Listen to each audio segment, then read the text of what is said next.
ஓம் ஸ்ரீ சாய்ராம்.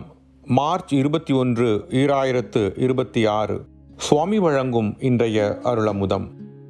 இஸ்லாம் என்றால் இறைவனை சரணடைதல் என்று பொருள்படுவதால் உண்மையை கூற வேண்டுமெனில் சரணாகதி மற்றும் அர்ப்பணிப்பு உணர்வோடு சாந்தி மற்றும் நல்லிணக்கத்துடன் சமூகத்தில் வாழ்பவர் அனைவருமே இஸ்லாத்தை சார்ந்தவர்களே.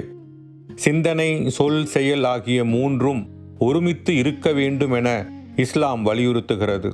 இஸ்லாமிய மத குருமார்களும் புனிதர்களும் நான் என்றால் உடல் என்றும் நான் என்றால் மனம் என்றும் நினைக்கப்படுவதை நாம் ஆராய்ந்து உண்மையான நான் என்பது அந்த இறைவனான பரமாத்மாவிற்காக ஏங்கும் ஆத்மாவே என்ற முடிவிற்கு வர வேண்டும் என்று வலியுறுத்தி வந்துள்ளார்கள்.